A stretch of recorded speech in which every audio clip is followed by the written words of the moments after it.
من الشیطان اللعین الرجیم بسم اللہ الرحمن الرحیم الحمد للہ رب العالمین الصلاة والسلام علی اشرف الانبیاء والمرسلین سیدنا و مولانا ابی القاسم محمد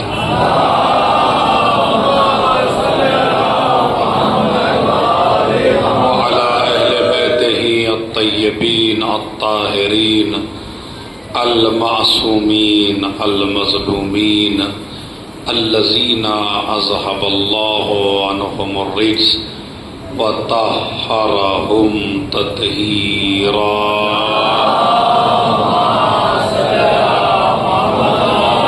ولعنۃ اللہ علی اعدائہم اجمعین من یومنا ھذا الی قیام یوم الدین اما بعد قال الامام زین العابدین علیہ الصلاۃ والسلام فاعلم ان اباک اصلک وانت فرعہ لولاہ لم تکن وقال علی بن الحسین علیہ الصلاۃ والسلام فی حدیث آخر واستکثر برہما بی وَإِنْ قَلَّا وَأَسْتَقِلُّ بِرِّي بِهِمَا وَإِنْ كَسُرَا صلوات بھیجے محمد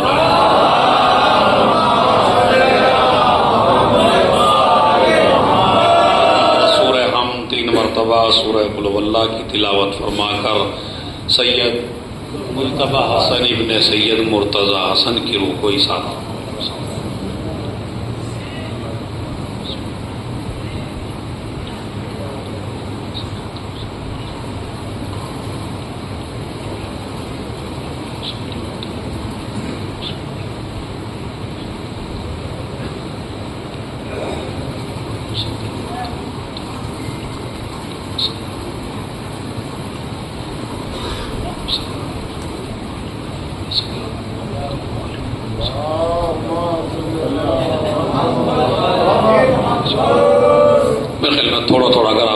تشریف لے آئیں تاکہ بیچ میں کچھ فاصلہ ہو گیا ہے صلوات پڑھتے ہوئے تھوڑا تھوڑا آگے آ جائیے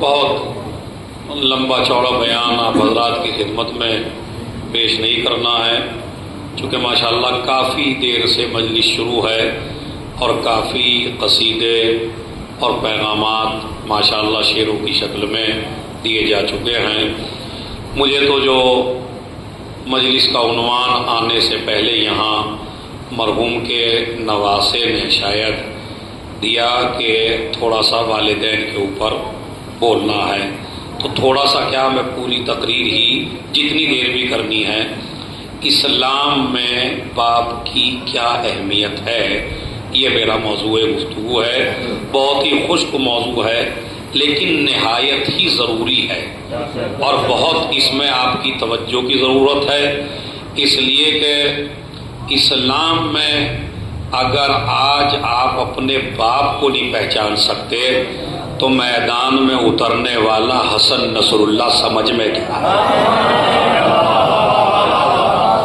اس لیے کہ آج دنیا اگر اپنے ماں باپ ہی کی معرفت نہیں کرتی تو ان کی سمجھ میں مجتہد کیسے آئے گا عالم کیسے آئے گا مجاہد کیسے آئے گا جس ہماری قوم کا مزاج ہے کہ مولائی اسے کہتے ہیں جو زری کو بوسہ دیتا ہو جو زری کو چومتا ہو میں تو ایک ہی جملہ کہہ سکتا ہوں اس شہید کے لیے کہ جس کی پوری دنیا میں مجالس ہو رہی ہیں کہ اگر زری کو چومنے والا مولائی ہے تو جو زری کو بچا کے گیا ہو اس کی کیا چاہیے ایک صلوات پڑھے محمد اور علی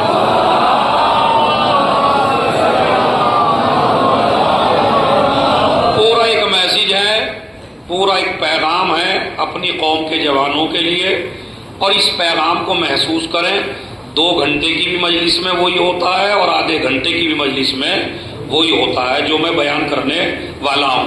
خالی آپ 2 حدیثیں جو میں نے پڑھی ہیں اگر وہ یاد کر کے آپ چلے جائیں تو یہ مجلس کا بہترین ایصال ثواب ہو سکتا ہے اگر آپ 2 حدیثیں یاد کر کے چلے جائیں. پہلی حدیث، اس کا ترجمہ سن لیجئے.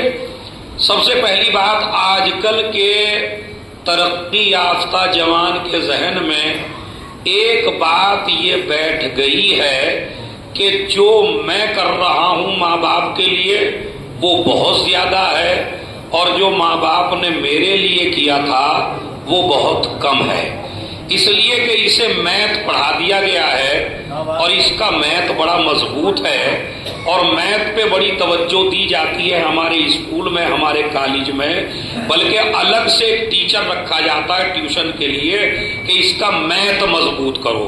میں یہ نہیں کہتا میتھ مضبوط نہ کرو، میں یہ کہتا ہوں قرآن پہلے مضبوط کرو، میتھ بعد میں مضبوط کرو. اس کی وجہ ہے، وجہ سن لیجیے کیا ہے. دیکھیے، جب میتھ پہلے پڑھے گا اور قرآن نہیں پڑھے گا تو حساب جب بھی لگائے گا غلط لگائے گا، اور اگر قرآن پہلے پڑھ لے گا صلوات پڑھے محمد علیہ،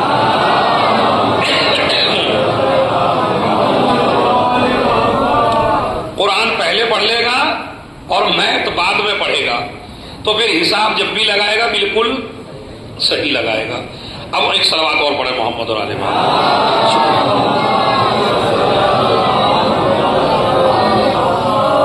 اب وہ میتھ کا حساب لکھ دیجیے آپ. جو لڑکے قرآن نہیں پڑھتے، قرآن کی تعلیم جن کو نہیں ہوتی، وہ حساب دیکھیں کیسے لگاتے ہیں. میں 12 سال کا تھا جب مجھے میرے ماں باپ نے کمانے کے لیے نکال دیا تھا.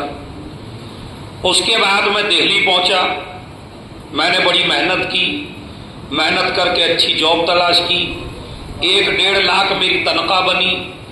اس کے بعد بہن کی شادی میں نے کی، بھائی کی شادی میں نے کی، گھر میں نے بنایا، ماں باپ کو حج و زیارت میں نے کرایا، پھوٹا ہوا گھر تھا وہ میں نے بنوایا. تو اب میرے ماں باپ ہو گئے ہیں 60 سال کے، اور جب میں تھا تو میں تھا 12 سال کا جب میں کمانے چلا گیا تھا. اب 12 سے لے کے آپ 60 تک لگائیے کتنے بیٹھتے ہیں اس کے، تقریباً 48 سال. تو 48 سال ہو گئے مجھے ماں باپ کی خدمت کرتے ہوئے، اور ماں باپ نے میری کل خدمت کی تھی 12 سال. تو اب یہ بتائیے میتھ کیا سکھاتا ہے آپ کو، 48 زیادہ ہوتے ہیں یا 12؟ بتائیے کون سے زیادہ ہوتے ہیں، 48 زیادہ ہوتے ہیں یا 12؟ یعنی ماں باپ نے میری خدمت کی 12 سال اور میں نے ماں باپ کی خدمت کی 48 سال. تو لہذا میتھ یہ کہتا ہے کہ تیری خدمتیں زیادہ ہیں اور ماں باپ کی خدمتیں کم ہیں. یہ حساب تب لگائے گا جب میتھ پڑھاؤ گے قرآن سے دوری اختیار کرو. کھانسی مجھے ہو ہی رہی ہے، یہ نہ سمجھیے گا مائک سے ہو رہی ہے بیچارے سے. ایک صلوات پڑھے محمد اور علیہ محمد. تو یہ حساب میاں لگاتا ہے کب؟ جب میتھ پڑھا ہوا نہیں ہوتا. امام نے اسی نظریے کو باطل کیا. کیا خوبصورت جملہ ہے، خدا کی قسم، کربلا بچانے والے کا جملہ ہے، کربلا پہنچانے والے کا جملہ ہے، امام زین العابدین کا جملہ ہے. اب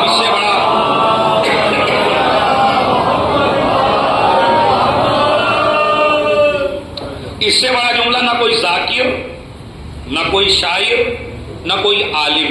اس سے بڑی بات آپ کا نظریہ کہہ سکتا ہے کوئی؟ امام سے بڑی بات کوئی کہنے والا آج تک پیدا ہی، اس لیے کہ اگر ان سے بڑی کہہ دے تو امام ہی بن جائے. اگر ان سے بڑی بات کوئی کہہ دے گا تو اسے ہی ہم امام مانیں گے. امام فرماتے ہیں تم لوگوں کو شعور دینے کے لیے وَأَسْتَكْثِرُ بِرَّهُمَا بِي وَإِنْ قَلَّ، اے میرے معبود، میرے ماں باپ نے جو میرے ساتھ نیکیاں کی ہیں میں انہیں بہت زیادہ سمجھتا ہوں چاہے وہ کم ہی کیوں نہ ہو. کیا جملہ ہے خدا کی قسم. ذرا تھوڑا سا ذہن پہ زور ڈالیے تو امامت دیکھیے کہاں لے جانا چاہتی ہے آپ کو. کیا اے میرے معبود، میں اپنے ماں باپ کی ہوئی نیکیاں بہت زیادہ سمجھتا ہوں، چاہے وہ کم ہی کیوں نہ ہو، اور جو میں نے ماں باپ کے ساتھ کیا ہے میں انہیں بہت کم سمجھتا ہوں، چاہے وہ زیادہ ہی کیوں نہ ہو. اب اگر آپ امامت والے ہیں تو آپ کو سمجھنا کیا ہے، اپنی پہلا اصول ماں باپ کی نیکیوں کے مقابلے میں کبھی بھی اپنی نیکیوں کو لانے کا تصور پیدا نہ کرنا. جو انہوں نے کیا ہے وہ بہت زیادہ ہے، جو آپ نے کیا ہے وہ بہت کم ہے. اس کی وجہ یہ ہے کہ دونوں کی نیتوں میں فرق ہے. تمہاری نظریں ان کی موت پر ہوتی ہیں. ارے توجہ چاہتا ہوں بھائی، بہت بڑا جملہ ہے خدا کی قسم. میرا جملہ نہیں ہے، تمہارے نبی کا جملہ ہے. جب آدمی میتھ پڑھا ہوا نبی کی خدمت میں آیا، آ کے کہنے لگا 18 سال سے ماں باپ کی خدمت کر رہا ہوں، کیا میں نے بدلہ ادا کر دیا؟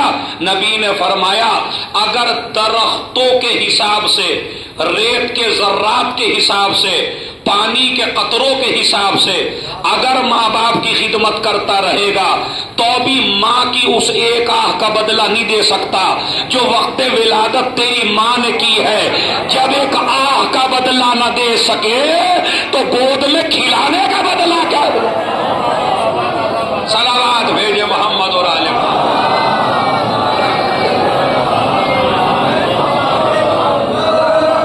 ابھی سنتے رہیے، بڑا عجیب و غریب میسج ہے خدا کی قسم.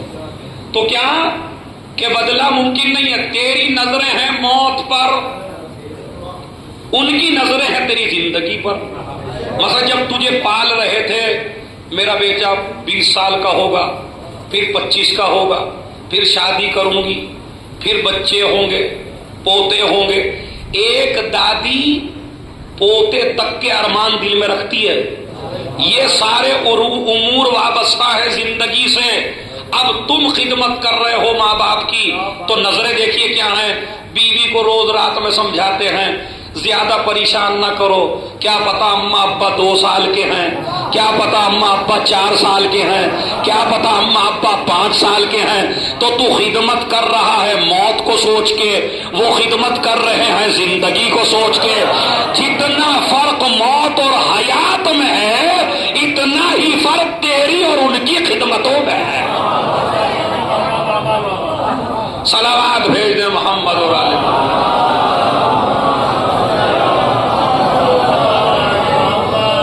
تو پہلا میسج مجلس کا بن نوٹ کر لیجئے جوانوں.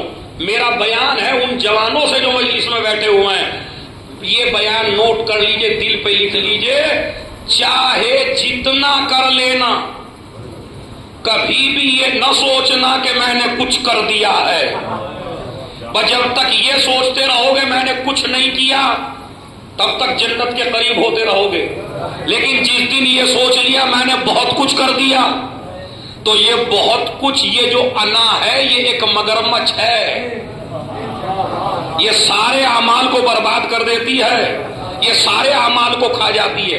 یہ تو امام نے ایک درس اخلاق دیا آپ کو کہ اپنی نیکیوں کو کم سمجھ، ماں باپ کی نیکیوں کو زیادہ سمجھ. دوسری حدیث میں میرے بزرگ ہیں، بڑی دعا چاہتا ہوں اپنے بزرگوں سے، داد کم دعا زیادہ. اگر تمہارے ہاتھ میری دعا کے لیے اٹھ گئے خدا کی قسم میری آخرت بن جائے جیسے جیسے میرے بزرگ بیٹھے ہیں. جملہ یہ تو ایک درس اخلاق ہے، مگر جو امام نے پھر فلسفہ بتایا، جو ریزن بتایا، جو وجہ بتائی، اس وجہ کو سماعت کریے. پھر فرماتے ہیں فعلم ان ابا کا اصلوں کا، اے جوان تو جان لے کہ تیرا باپ تیری جڑ ہے. ابھی تو اخلاق سے سمجھا رہے تھے، اب تجھے تیری اوقات دکھائی. کیا؟ فعلم، اے جوان تو جان لے. کیا جان لے؟ ان ابا کا اصلوں کا، تیرا باپ تیری جڑ ہے. وانت فرعہ، اور تو اس کی شاخ ہے. مجلس تو ہو گئی اگر سمجھ گئے آپ. امام کیا کہتے ہیں؟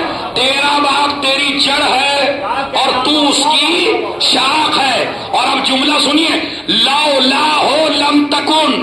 دولت پہ گھمنڈ نہ کر، اقتدار پہ گھمنڈ نہ کر، پیسے پہ گھمنڈ نہ کر، عہدے پہ گھمنڈ نہ کر، بیوی پہ گھمنڈ نہ کر، بچے پہ گھمنڈ نہ کر، خاندان پہ گھمنڈ نہ کر، سسرال پہ گھمنڈ نہ کر.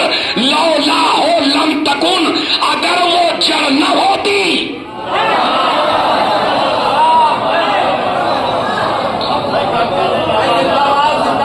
آپ بتائیے میری قوم کے جوانوں اور بزرگوں، ویسے بھی جتنے مجلس میں بیٹھے سارے جوان ہی ہیں، کوئی اپنے کو بوڑھا تصور نہ کرے، اس لیے کہ ولایت علی کبھی بھی آدمی کو بوڑھا ہونے نہیں دیتی. آپ یقین نہیں آئے تو دیکھ لیجئے، وہ جو 86 سال کا بزرگ ہے جس نے میدان میں آ کے نماز پڑھائی ہے، تو ایک تو آپ میں سے بوڑھے نہیں ہیں. اچھا، ماں باپ کا میسج سب کے لیے ہے، جن کے ماں باپ مر گئے ہیں نا ان کے لیے بھی ہے میسج. سن لیجئے پیغام کیا ہے. فعلم، اے جوان تو جان لے. ارے امام سے قیمتی بات کون سمجھائے گا آپ کو میری قوم کے جوانوں. اے جوان تو جان لے. کیا جان لے؟ تیرا باپ تیری جڑ ہے اور تو اس کی، زور سے بولیے، شاخ ہے. لولا ہو لم تکن، اگر وہ نہ ہوتا تو نہ ہوتا. اب آگے سنیے، وَمَهْمَا رَأَيْتَ مِمَّا يُعْجِبُكَ فِي نَفْسِكَ فَاحْمَدِ اللَّهَ عَلَىٰ قَدْرِ ذَلِكَ. اگر تجھے تیرے نفس کے اندر کوئی چیز اچھی لگنے لگے، خدا کی قسم پوری مجلس میں داد نہ دیجیے گا، مگر یہ جملہ سن لو، اٹھ کے داد دو گے اگر جملہ سمجھ میں آ گیا. مولا کیا فرماتے ہیں؟ اگر تجھے تیرے نفس میں کوئی چیز اچھی لگنے لگے، مثلا تجھے تیری جوانی اچھی لگنے لگے، تجھے تیرا چہرہ اچھا لگنے لگے، تجھے تیری بیوی اچھی لگنے لگے، تجھے تیرے بچے اچھے لگنے لگے، تجھے تیری نوکری اچھی لگنے لگے، تجھے تیرا عہدہ اچھا لگنے لگے، تجھے تیری پرسنالٹی اچھی لگنے لگے، تجھے تیرا علم اچھا لگنے لگے، تجھے تیری شاعری اچھی لگنے لگے، تجھے تیری خطابت اچھی لگنے لگے، جو بھی تیرے اندر فن ہے، اگر تجھے کوئی چیز اچھی لگنے لگے تو جیسے ہی اچھی لگے تجھے تیرے اندر کوئی چیز تو حمد کر خدا کی، شکریہ کر باپ کا.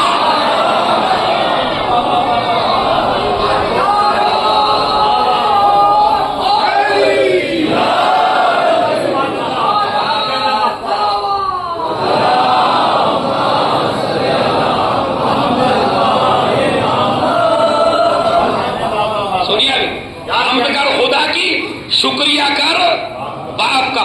تیرے اندر تو پولیس مین ہے اس لیے کہ تو ہے، تو جج ہے اس لیے کہ تو ہے، تو وکیل ہے اس لیے کہ تو ہے، تو شاعر ہے اس لیے کہ تو ہے، تو عالم ہے اس لیے کہ تو ہے، تو خطیب ہے اس لیے ہے کہ تو ہے، تو مجتہد ہے اس لیے ہے کہ تو ہے، تو خوبصورت ہے اس لیے ہے کہ تو ہے، تیری بیوی ہے اس لیے ہے کہ تو ہے، تیرے بچے ہیں اس لیے ہے کہ تو ہے، تیرے پاس عہدہ ہے اسی لیے کہ ہے تو ہے. تو ساری چیزیں اس لیے ہیں کہ تو ہے، تو اس لیے ہے کہ تیرا باپ ہے.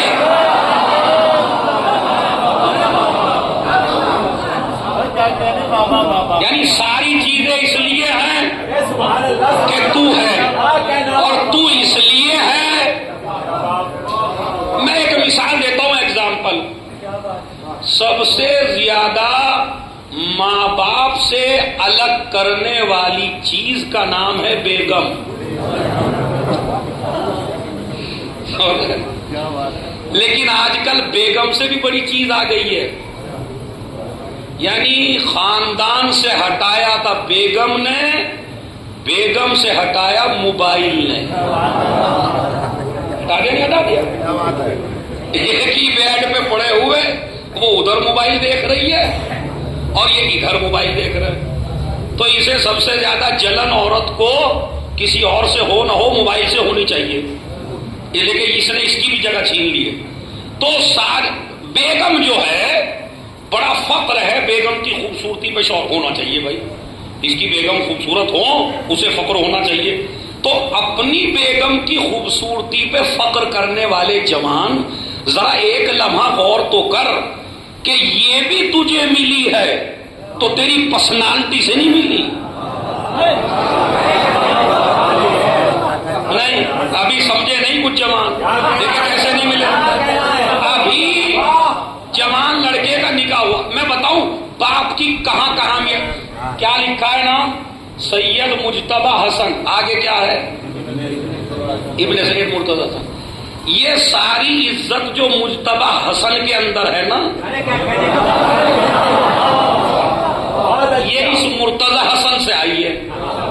اور اگر نہ ملتی تو پوسٹر میں اکیلے کا نام ہوتا. آپ نے دیکھا کسی پوسٹر میں خالی مرحوم کا نام لکھا ہوا؟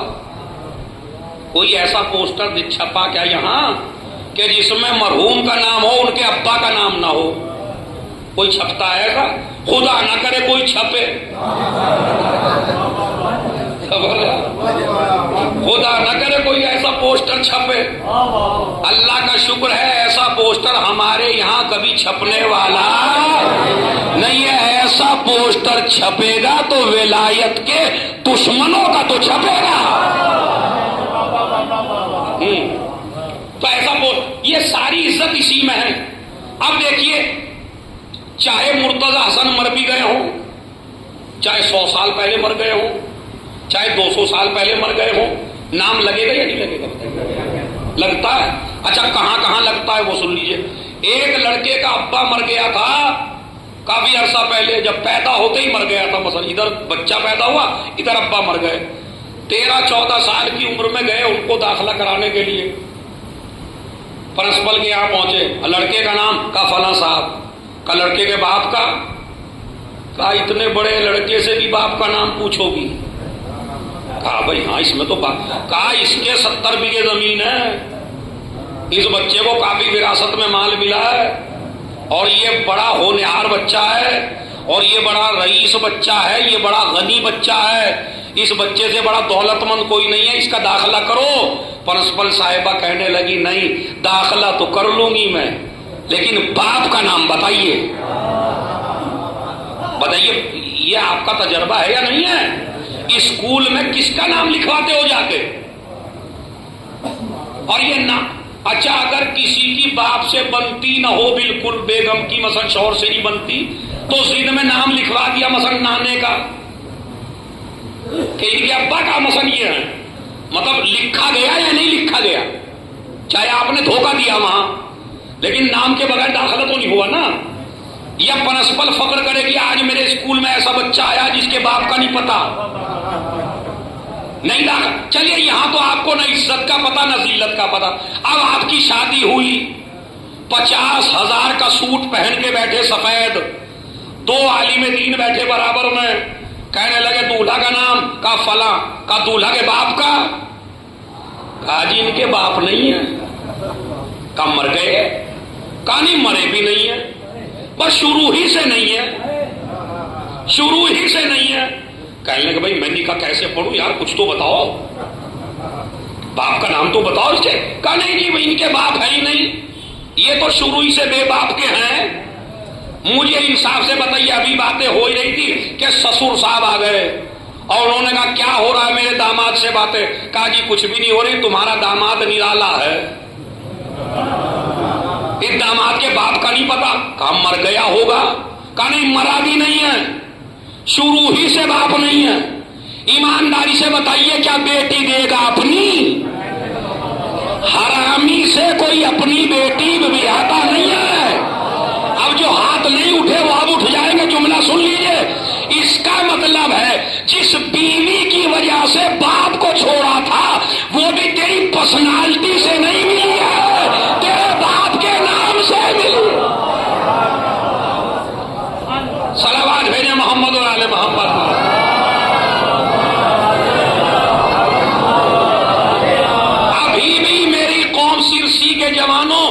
بھی کسی کی سمجھ میں نہیں آیا. اب آگے سمجھاتا ہوں. مر گئے, قبر میں پہنچ گئے, تلقین ہونے لگی, اسماعی فم یا مجتبی حسن ابن مرتضی حسن. میں نے مولوی کا گلا پکڑ لیا. ارے میاں سردی کا زمانہ ہے, لوگ ٹھٹرے جا رہے ہیں, لوگ پریشان ہیں سردی کی وجہ سے, تجھے اتنی لمبا تلقین میں. ارے ایک دفعہ کہہ دے اسماعی فم یا مجتبی حسن, یہ ابن مرتضی حسن, ابن مرتضی حسن, ابن مرتضی حسن, اس کی تکرار کیوں ہے؟ تاکہ اس مرنے والے کو اوقات بتا دی جائے کہ قبر کی عزت بھی دولت سے نہیں ملتی, باپ کے نام سے ملتی.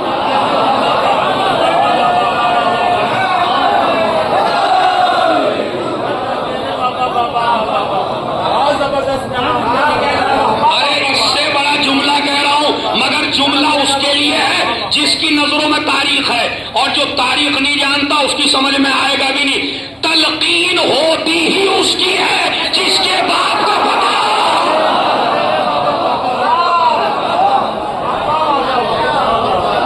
صلوات بھیج دیں محمد.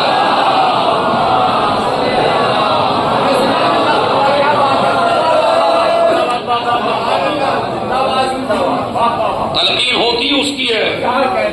یا میں آج کل کے حالات کے حساب سے کہوں, ہمارا جوان یہ سوچ رہا ہے بیٹھ کے, یار یہ سارے مسلمان کیوں نہیں لڑتے بھائی, یہ ہم شیعی کیوں لڑتے ہیں ہمیشہ, ہمیشہ شیعی کیوں میدان میں اترے ہوئے ہیں, یہ دوسرے مسلمان آگے کیوں نہیں بڑھتے. ارے اس میں بھی باپ کی ولدیت کا بڑا دخل ہے بھائی, اس میں بھی ولدیت کا بڑا ربط ہے. میدان میں وہی ڈٹتے ہیں جن کے باپ کا پتہ ہو. صلوات بھیج دے.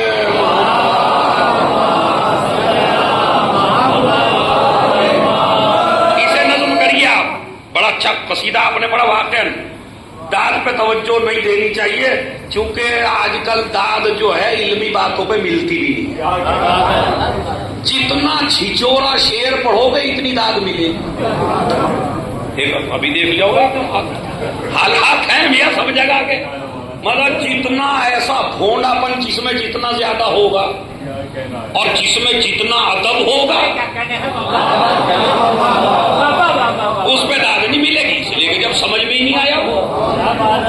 تو بھائی یہ تو حال چل رہے ہیں شعرا کے اور شاعروں کے اور ادب کے. جب ہم ادب ہے ہی نہیں ہمارے پاس, تو یہی مسئلہ ہے. سمجھ لیجیے آپ, یہ دنیا تو حوصلے لڑتے ہیں, ولدیتیں لڑتی ہیں میدانوں میں, پاکیزہ خون لڑتا ہے میدانوں میں, یا یہ کہوں میدان میں وہ لڑتا ہے جو زندہ ہو.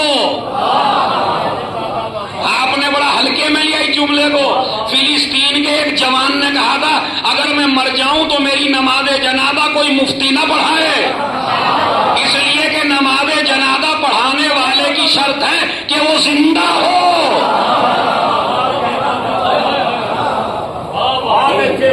صلوات بھیجے محمد و آلہ.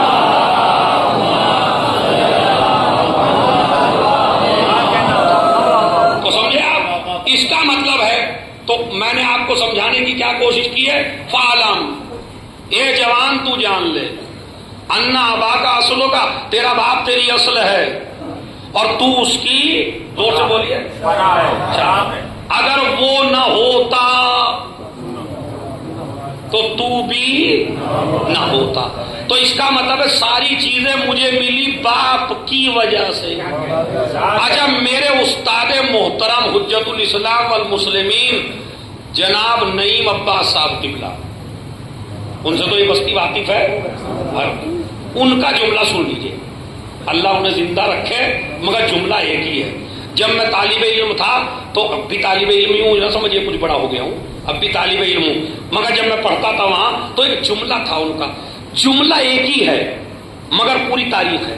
وہ یہ کہتے ہیں کہ ماں باپ کچھ بھی نہ دیں. جملہ دیکھیے کیا ہے, بڑا فلسفہ ہے. ماں باپ کچھ بھی نہ دیں, خالی حلال طریقے سے پیدا کر دیں.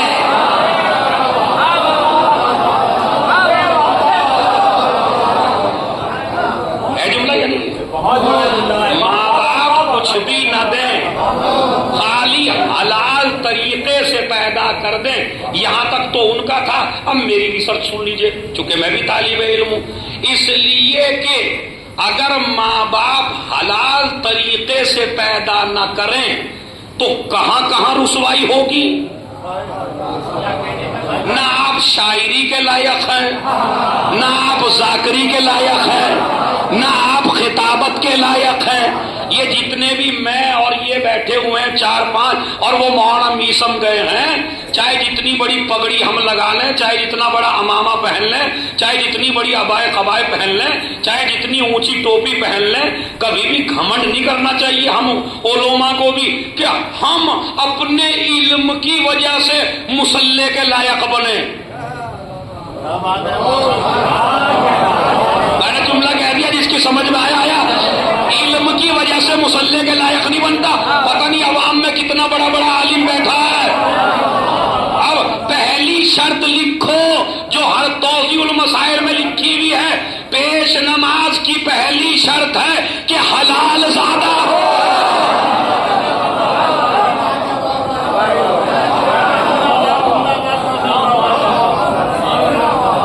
تو مصلی کے لائق کس نے بنایا؟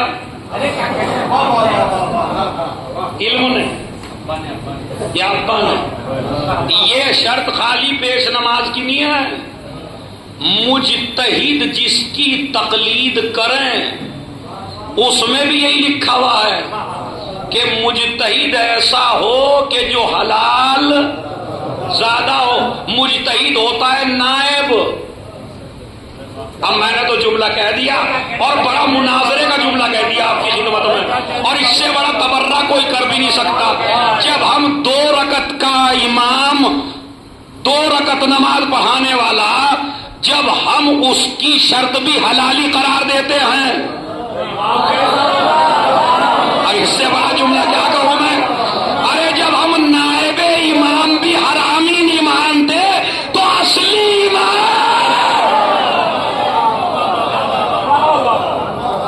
صلوات بھیج دے۔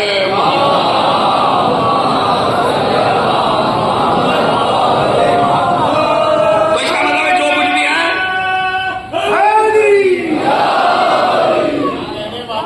جو کچھ بھی جوانوں، اے میری قوم کے جوانوں، جتنے بھی آپ مجلس سننے آئے ہو، جتنا بھی فن تمہارے پاس ہے، سب سے پہلے شکریہ ادا کرو اپنے ماں باپ کا۔ اسی لیے میں کہتا ہوں، یہ میرا جملہ ہے، سونے کے حروف سے لکھنے کے لائق ہے جملہ ہے، اور جو شعرا ہیں وہ اسے نظم کریں۔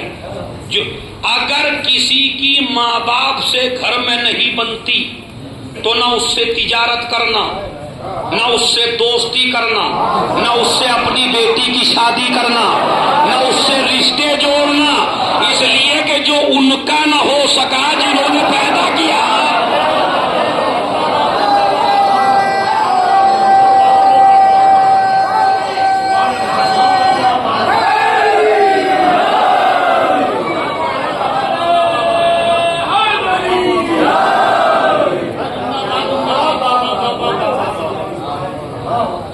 جو ان کا نہ ہو سکا، دور سے بولیے، جو ان کا نہ ہو سکا جنہوں نے پیدا کیا تو ان کا کیا ہوگا؟ اسی لیے اللہ کہتا ہے انشکر لی ولے والدیک، پہلے میرا شکریہ ادا کر، پھر اپنے ماں باپ کا شکریہ ادا کر۔ یہ قرآن کی آیت ہے، یہ کوئی جملہ نہیں ہے۔ میرا شکریہ ادا کر، اپنے والدین کا شکریہ ادا کر، میری عبادت کر، اپنے والدین کے ساتھ حسن سلوک کر۔ جہاں بھی اپنی توحید کا بیان ہے وہیں ماں باپ کی خدمت کا بیان ہے۔ پھر 8ویں امام نے فرمایا من لم یشکر، بڑا فلسفہ، بڑا خدا کی قسم بڑا فلسفہ ہے۔ اس زاویے کی مجلس سنی نہیں ہوگی، ذرا سنیے آپ، بڑا فلسفہ جو 8ویں امام نے فرمایا من لم یشکر والدین لم یشکر اللہ، جو والدین کا شکریہ ادا نہ کر سکے وہ کبھی خدا کا شکریہ ادا۔ دیکھیے ماشاءاللہ کچھ لوگوں نے بڑی داد دے دی، مگر سن لیجیے پہلے، جو اپنے ماں باپ کا شکریہ ادا نہ کر سکے وہ کبھی خدا کا۔ تو مجھے آپ یہ بتائیے کتنے لوگ ایسے ہیں جوان جن کی ماں باپ سے نہیں بنتی لیکن وہ پکے عزادار ہیں؟ اب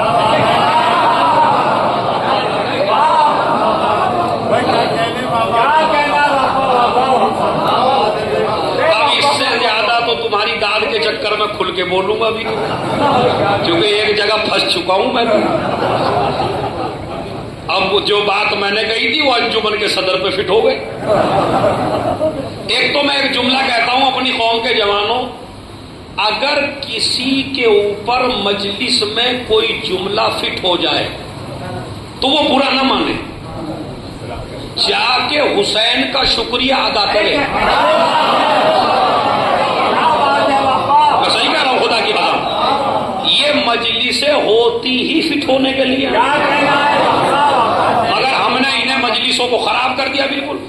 وہ تو مولانا کو پہلے ہی سمجھا دیا تھا، وہ تو ہم پہ کہہ کے پڑھوائی، ارے پورا بتا دیا تھا ناشتے میں ہی کہ یہ ایسا ایسا ہے، اور پوری مجلس ہم ہی پہ پڑھوا دی انہوں نے تو۔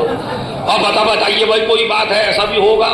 اور پوری مجلس، میں یہ کہتا ہوں اگر اتنا ہی ڈر ہے کہ نہ آیت فٹ ہو نہ روایت فٹ ہو تو کردار اتنا پاک بنا لے، نہ کوئی آیت فٹ ہو نہ کوئی روایت فٹ ہو۔ اور اب جملہ سنیے جس پہ پورے حال کا ہاتھ اٹھنا ہے انشاءاللہ، وہ جملہ کیا؟ اگر مجلس میں کوئی چیز فٹ ہو جائے تو جا کے حسین کا شکریہ ادا کرو، اے حسین تو نے مجھے حر بننے کا موقع دے۔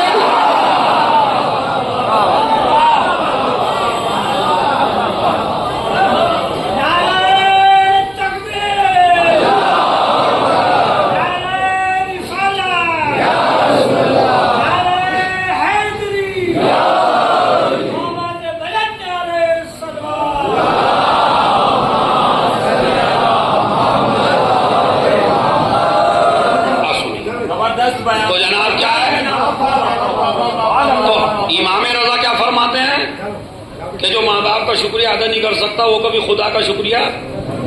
مولا یہ ہماری تو سمجھ میں نہیں آ رہی ہے۔ ہم نے تو یہ دیکھا ماں باپ سے نہیں بنتی، اللہ سے بہت اچھی بنتی ہے۔ 5 وقت کے نمازی ہیں مگر ابا سے نہیں بنتی، آگے ہی کھڑے ہوتے ہیں نماز جماعت میں مگر ابا سے نہیں بنتی، سب سے بڑے عزادار مشہور ہیں مگر ابا سے نہیں بنتی۔ امام کیا کہہ رہے ہیں؟ نہیں، امام کہتے ہیں قانون سنو، جو گھر میں ان کا نہ ہو سکے وہ کبھی بھی خدا کا نہیں ہو سکتا۔ کیوں؟ ریزن سنیے، اگر ریزن سمجھ میں آ جائے نا تو مجھے بھی دعائیں دے دیجیے گا۔ ریزن کیا ہے؟ کہا ریزن سنو، ریزن یہ ہے کہ ہم رازق ہیں، ہم مالک ہیں، ہم خالق ہیں، ہم نے پیدا کیا ہے مگر ساری چیزیں ہماری پردے میں ہیں۔ رازق ہیں، کھلاتے نظر نہیں آتے، مالک ہیں، پیدا کرتے نظر نہیں آتے، مگر ماں باپ کو دیکھو، رازق ہم ہیں، کھلاتے یہ ہیں، خالق ہم ہیں، پیدا یہ کرتے ہیں، رب ہم ہیں، پالتے یہ ہیں، ضرورتوں کا خیال یہ کرتے ہیں۔ اب امام کا جملہ سمجھ میں آئے گا، جو ملعون ان کا نہ ہو سکے جو دکھائی دے رہے ہیں،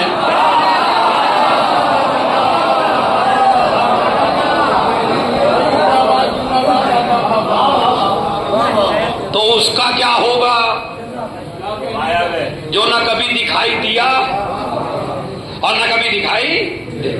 اب باپ کا کیا احترام ہے یہ تو آپ نے سن لیا، اب ذرا علی کی نظر میں سن لیجئے کیا ہے۔ مولا علی کے پاس ایک بیٹا آیا اور ایک باپ آیا۔ پہلے مولا علی سے پہلے ان کی سن لیجئے جو نائب امام تھے، امام خمینی کے پاس آیا، ایک بیٹا اور ایک باپ۔ امام خمینی میں جو کتاب لکھی گئی اس میں یہ واقعہ موجود ہے۔ علماء سے توجہ چاہتا ہوں، جو میرے بھائی علماء بیٹھے ہوئے ہیں توجہ چاہتا ہوں، مولانا صاحب جملہ سنیے کیا ہے۔ تو خمینی صاحب کے بعد ایک جوان آیا جیسے آپ ہیں، جوان کو عہدہ دیا ہے خمینی صاحب نے، باپ بھی خوشی خوشی آ گیا کہ چلیں بیٹے کو عہدہ ملا گئے۔ اب جو خمینی صاحب کے سامنے جا کے بیٹھے تو بیٹا آگے باپ پیچھے۔ خمینی صاحب نے کہا تم کا فلاں کا باپ کا نام کا فلاں کا کہاں ہے کا پیچھے کا میرے پیچھے ہیں. خمینی صاحب نے کہا اٹھو اٹھو ابھی باپ کو آگے کرو خود پیچھے بیٹھو. اس نے کہا عہدہ آپ نے باپ کو نہیں دیا ہے مجھے دیا ہے. ایک مرتبہ خمینی صاحب نے کہا یہی تو گھمنڈ توڑنا چاہتا ہوں تیرا, عہدہ پانے کے بعد تو سب سے بڑا ہے مگر باپ سے بڑا. ارے یہ بات خلیفہ اول کے ابا نے بھی سمجھائی تھی. جب خلافت ملنے کے بعد خلیفہ اول پہنچا اپنے گھر میں تو ایک مرتبہ ابو قحافہ نے کہا کہ تم میں مجمع نے کون سی صلاحیت دیکھی جو تمہیں خلیفہ بنایا؟ تو انہوں نے کہا ابا میں ان میں سب سے بڑا تھا. تو باپ کہنے لگا بیٹا تجھ سے بڑا خلافت کا حقدار تو میں بیٹھا اس لیے کہ تو سب سے بڑا ہے مگر اپنے باپ سے بڑا ہے. نہیں ہے تو بھائی باپ سے بڑا کوئی نہیں ہو سکتا. جب نہیں ہو سکتا تو میں نے دو واقعہ آپ کو سنا دیا, آئیے سناؤں اور اس کے بعد بس آپ کی زحمت تمام کرتا ہوں. جملہ سنیے کیا. ایک بیٹا آیا مولا علی کی خدمت میں اور ایک باپ آیا. کھانے کا وقت تھا. اب اچھا وہ مولا علی تھے مولائی بھی تھے. مولائی تو پہلے پوچھ لیتا کب آئے ہو اور کب جاؤ گے. اچھا جسے کھانا نہ کھلانا ہو نا اپنے یہاں بس سمجھ لیجئے جو زیادہ پوچھ رہا ہے کھانے کے وقت کھاؤ گے تو آپ سمجھ لیجئے یا آپ کو کھلانے کا ارادہ نہیں. جو بھی آپ سے کھانے کا وقت تو کھانا کھاؤ گے جی؟ نہیں پھر اجی کھاؤ گے؟ نہیں. تو اس کا مطلب ہے اس کے بھی موڈ میں نہیں ہے تو سمجھ لیجئے ابھی آپ کو اشارہ ہے اٹیک کا کہ کچھ ملنے والا. مولا علی کے گھر آئے. اب کھانے کا وقت تھا. مولا علی نے کہا بیٹا حسن دسترخوان بچھاؤ. ادھر دسترخوان بچھا. اچھا مولائی بھی کتنا بڑا ہوگا جسے علی کے گھر کا کھانا مل جائے. کتنا بڑا مولائی ہوگا وہ کہ جسے میرے مولا کے گھر کا میرے مولا نے محبت سے دسترخوان بچھایا. سن لیجئے بڑا میسیج ہے. مجلس ہے تو آپ پورے سال ہی سنتے ہیں میری قوم کے جوانوں مگر یہ مجلس سن لیجئے. کہتے ہیں جیسے ہی دسترخوان بچھا دسترخوان سے فارغ ہوئے کھانے سے فارغ ہوئے. مولا علی نے لوٹا اٹھایا اور جو باپ تھا جملہ سنیے جو باپ تھا وہ آگے بڑھا. مولا نے کہا اپنے ہاتھ آگے بڑھاؤ میں دھلاؤں. کہا نہیں مولا آپ نے مجھے کھانا کھلایا یہی بڑی بات ہے. آپ نے مجھے عزت دی یہی بڑی بات ہے. آپ اور میرے ہاتھ دھلائیں گے یہ ہے مہمان نوازی جو علی سمجھا رہے ہیں. پہلے ہمارے یہاں بھی علی کا چلن موجود تھا کہ گھر کا میزبان تولیہ لے کے کھڑا ہو جاتا تھا. اب تو ہم نے انتظام اتنے کرا دیے گھر میں کہ میں کمرے میں ہی بیٹھا رہتا ہوں اندر مہمان خود ہی جا کے سارا کام کر لے. مگر نہیں مولا علی اٹھے اور کہتا نہیں مولا میں آپ کے ہاتھ دھلاؤں گا. کہا نہیں یہ میرا حکم ہے یہ مہمان نوازی ہے. شریعت کے قانون مجھے زندہ کرنے ہیں مجھے شریعت قیامت تک پہنچانی ہے. تم ہاتھ بڑھاؤ تم ہاتھ بڑھاؤ. اب حکم امیر المومنین ہے ہاتھ بڑھا دیے. مولا نے ہاتھ دھلائے خود اس کے. اب ذرا بات بڑی پتے کی ہے. جیسے ہی اس کے ہاتھ دھلائے بیٹا بھی برابر میں تھا اس نے اپنے ہاتھ بڑھائے. مولا علی نے لوٹا اٹھا کے ادھر رکھ دیا. محمد حنفیہ تم آؤ لوٹا لو اس کے ہاتھ دھلاؤ.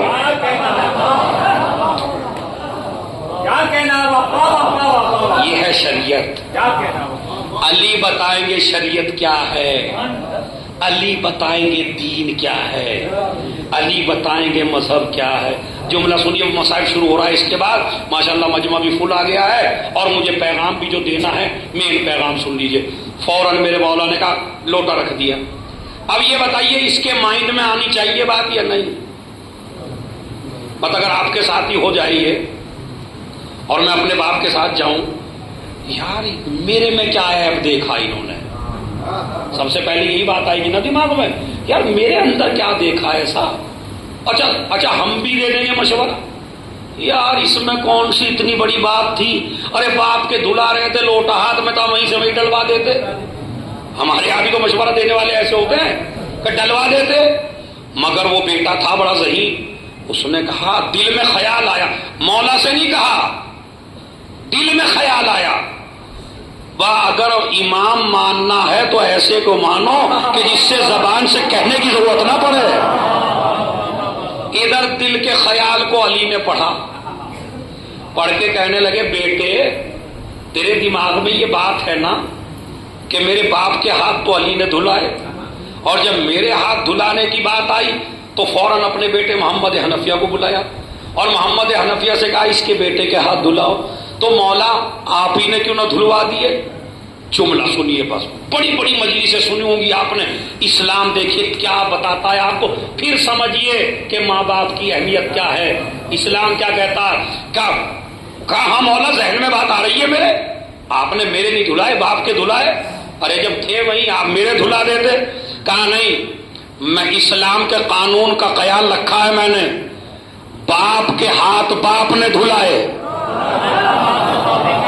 ارے توجہ چاہتا ہوں بھائی، باپ کے ہاتھ باپ نے دھلائے، بیٹے کے ہاتھ بیٹے نے دھلا۔ کہا یہی تو مسئلہ پوچھنا چاہتا ہوں۔ کہا سن، اگر میں تیرے بھی ہاتھ دھلا دیتا اور تیرے باپ کے، اگر تو اکیلا آتا تو میں اپنے بیٹے سے نہ دھلواتا، میں خود علی آگے بڑھتا تیرے ہاتھ دھلواتا، لیکن چونکہ تو اپنے باپ کے ساتھ آیا ہے میں نے اپنے تیرے باپ کے ہاتھ دھلوائے۔ ابھی سنیے ابھی تیرے ہاتھ نہیں دھلوائے۔ کہا یہ بتاؤ مولا سبب کیا ہے؟ کہا سبب یہ ہے اگر میں دونوں کے ہاتھ دھلوا دیتا تو اس کا مطلب یہ ہے میں نے بیٹے کو اور باپ کو برابر کر دیا۔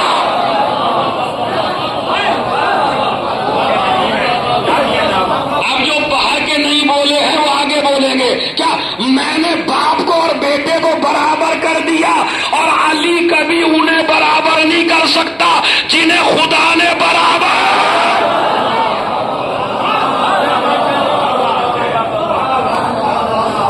صلوات بھیج دیں۔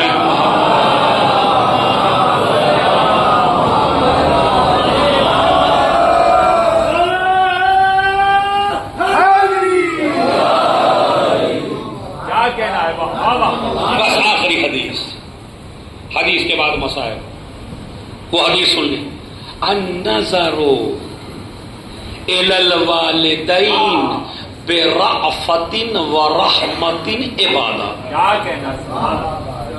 ماں باپ کی طرف محبت کی نظر ڈالنا اسلام میں بہت بڑی عبادت ہے، عبادت نہیں بہت بڑی عبادت ہے، اسلام میں بڑی عبادت ہے ماں باپ۔ بلکہ نبی نے فرمایا جو انسان ایک نظر اپنے باپ کی طرف محبت سے ڈال لے یا اپنی ماں کی طرف تو اللہ ایک نظر میں ایک حج کا ثواب دیتا ہے۔ ابھی سنیے یہ بھی بڑا لطیفہ ہے، بڑا کہ ایک نظر میں ایک حج۔ اب وہ تاجر تھا سامنے والا، کہنے لگا اگر میں 2 دفعہ دیکھوں، نبی نے کہا 2 حج کا ثواب۔ کہا اگر میں 10 دفعہ دیکھوں ماں باپ کو، نبی نے فرمایا 10 حج کا ثواب۔ کہا اگر میں 100 دفعہ دیکھوں، نبی نے کہا 100 حج کا ثواب۔ اب جتنا بڑھتا چلا جائے گا، جتنی بھی محبت کی نظر ڈالے گا، اب یہ ثواب بڑھتا کیوں ہے وہ آپ کو وجہ بتا رہا ہوں، ابھی شک نہ کریے گا آپ روایت میں، روایت معتبر سنائی آپ کو میں نے۔ حج کا ثواب ہے اگر لڑکا اپنے ماں باپ کو محبت کی نظر سے دیکھے، تو کتنے حج ہو جائیں اس کے، کیا کہنا اگر یہ علی کے دین پر عمل کر لے تو ہے یا نہیں ہے؟ ایک نظر اپنے ماں باپ کے جھیڑا، 1 حج کا ثواب کا، 10 دفعہ کا 10 حج کا، 100 دفعہ کا 100 حج کا۔ اچھا 100 حج کا ثواب کا، بالکل۔ اب سن لیجیے وجہ کیا ہے، وجہ کیا ہے، وجہ سن لیجیے۔ اللہ دنیا کا کوئی بادشاہ نہیں ہے، دنیا کے بادشاہوں کا خزانہ محدود ہوتا ہے. ارے میں نے دے دیا میسج آپ کو ہے. نبی نے فرمایا کہ تم خدا کو دنیا جیسا بادشاہ نہ سمجھو کہ ایک نظر میں ایک حج کا 100 نظر میں 100 حج کا بالکل خدا دے گا. کیوں؟ اس لیے کہ خدا کا خزانہ لامحدود ہے. جتنی نظر کرتے چلے جاؤ گے اللہ ثواب دیتا چلا جائے گا، مگر نظر کو پاکیزہ نیت کے ساتھ رکھنا تمہارا کام ہے، اور ایک نظر پہ حج کا ثواب دینا اس کا کام ہے. صلوات بھیج دے محمد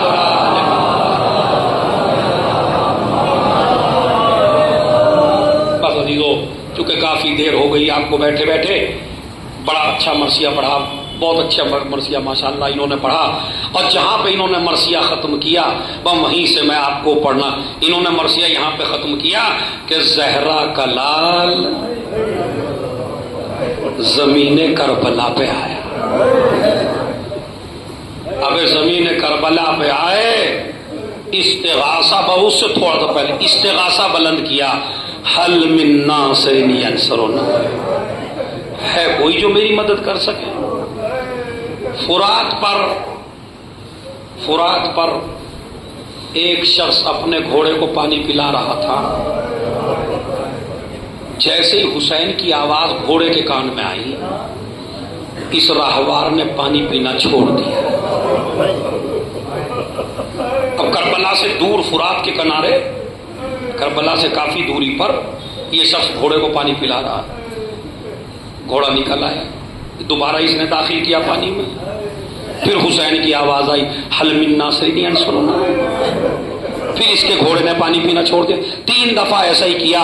ایک مرتبہ سمجھ گیا کوئی مظلوم ہے جو مصیبت میں ہے، کوئی مظلوم ہے جو پریشانی میں ہے. اپنے گھوڑے کو لیا اور گھوڑے کو لے کے جس طرف سے آواز آ رہی ہے اس طرف چلا. ابھی یہ کربلا کے میدان میں پہنچا تو کیا دیکھا؟ ایک ضعیف سا آدمی ہے جو کہہ رہا ہے تم نے میرے اکبر کو بھی مار ڈالا، تم نے میرے عباس کو بھی مار ڈالا، تم نے میرے علی اصغر کو بھی مار ڈالا. اور کہا عباس اٹھو بھائی کی جنگ دیکھ لو، علی اکبر اٹھو بابا کی جنگ دیکھ لو. یہ حملہ کر رہا ہے، فوج کوفے کی دیواروں سے ٹکرا رہی ہے، ساری فوج بھاگ گئی ہے، یہ اکیلا میدان میں ہے. میں اس کے قریب گیا اور جا کے کہا السلام علیکم یا عبداللہ، اے اللہ کے بندے تجھ پہ میرا سلام ہو. حسین نے سلام کرنے والے کو دیکھا اور دیکھ کے کہا اے بھائی، صبح سے کسی نے نیزہ مارا، کسی نے پتھر مارا، کسی نے تیر مارا، تو کون ہے جو مجھے سلام کر رہا ہے؟ ایک مرتبہ کہنے لگا بھائی ارے مجھے تو اللہ کا ولی معلوم ہوتا ہے، ارے تیری زبان میں اتنا اثر ہے کہ میرے گھوڑے نے پانی پینا چھوڑ دیا ہے. اے اللہ کے ولی یہ تو بتا تو کون ہے؟ کہا پہلے تو بتا تو کون ہے؟ کہا میں تو ایک مسافر ہوں اور میں پریشانی میں نکلا ہوں. مولا فرماتے ہیں بتا تیری پریشانی کیا ہے؟ کہا میری 3 دعائیں ہیں اور میں نے نبی سے سنا ہے کہ اگر کوئی مظلوم تیرے لیے دعا کر دے تو اللہ اس مظلوم کی دعا رد نہیں کرتا، اور تجھ سے بڑا اس دنیا میں کوئی مظلوم نہیں ہے، تو مظلوم میرے لیے دعا کر دے گا کیا؟ کہا میری ایک ہی بیٹی ہے جس کی طبیعت بڑی خراب ہے، اس کی طبیعت ٹھیک نہیں ہوتی، تو اللہ سے دعا کر. ایک مرتبہ حسین نے ہاتھوں کو اٹھایا، پروردگار اس کی بیٹی کو صحت کاملہ عنایت فرما. ارے جب دعا کر رہے تھے سغرا یاد آ گئی، ہائے میری لال،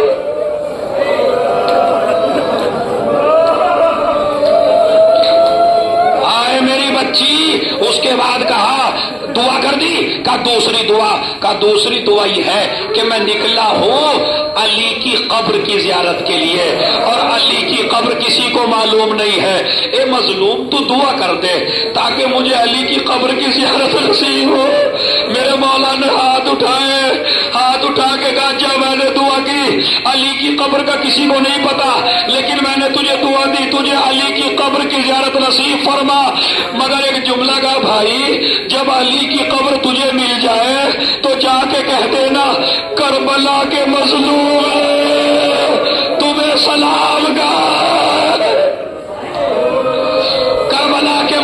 نے تمہیں سلام کہا. انشاءاللہ ایک ایک آدمی روکے جائے گا. کربلا کے مظلوم نے تمہیں سلام کہا. ادھر قریب آنے لگی فوجیں. میرے مولا نے کہا جلدی سے واپس چلا جا. کہا نہیں, میری تیسری دعا. کا تیسری دعا کیا ہے؟ کہا مجھے مدینے جانا نصیب ہو. کہا مدینے میں کس لیے جانا چاہتا ہے؟ کہا محلہ بنی ہاشم میں. کہا وہاں کس سے ملنا چاہتا ہے؟ کہا نبی کا نوازا, فاطمہ کا لاڈلا, علی کا بیٹا حسین سے ملنا ہے. میرے مولا نے ہاتھ نہ اٹھائے. وہ کہتا بھائی دو دعائیں ہاتھ اٹھا کے کی, تیسری دعا کیوں نہیں کرتا؟ ایک مرتبہ میرے مولا نے کہا ارے یہ تو نہ کہہ سکے کہ شہر مشرق ہے. ارے مولا نے سر جھکا کے کہا میں حسین. اے بھائی جلدی سے چلا جا, فوجیں آنے والی ہے. ادھر یہ شخص نکلا, کسی نے نیزہ مارا, کسی نے پتھر مارا. زہرا کا لال گھوڑے پہ ڈگمگانے لگا. زمین پر آئے, زینب نکلی. کیا دیکھا؟ شمر خنجر چلا رہا. آواز دی اے پسر صاحب. بس آخری جملہ حسین نے طاقت کو سمیٹا, زینب کو اشارہ کیا. زینب خیمے میں آئی, سید سجاد کے قریب پہنچی, سیاہ آندیاں چلنے لگی. آخری جملہ انشاءاللہ اتنا قیامت کا جملہ ہے. ابھی باتیں کری رہی تھی کہ حسین کا ذوالجناح آ گیا, حسین کا رہوار آ گیا. ارے سکینہ نے گھوڑے کی گردن میں باہوں کو ڈال دیا. جملہ سن لو, قیامت تک رو گے. کہنے لگی اے میرے بابا کی سواری, یہ تو میں سمجھ گئی بےعزتی ہو گئی, میرا بابا مارا گیا. لیکن بس ایک سوال کا جواب دے دے, حل سقیا ابھی ام قتلا تشانا, کیا مرنے سے پہلے میرے بابا کو 2 قطرے پانی مل گیا؟ آواز دی اے سکینہ.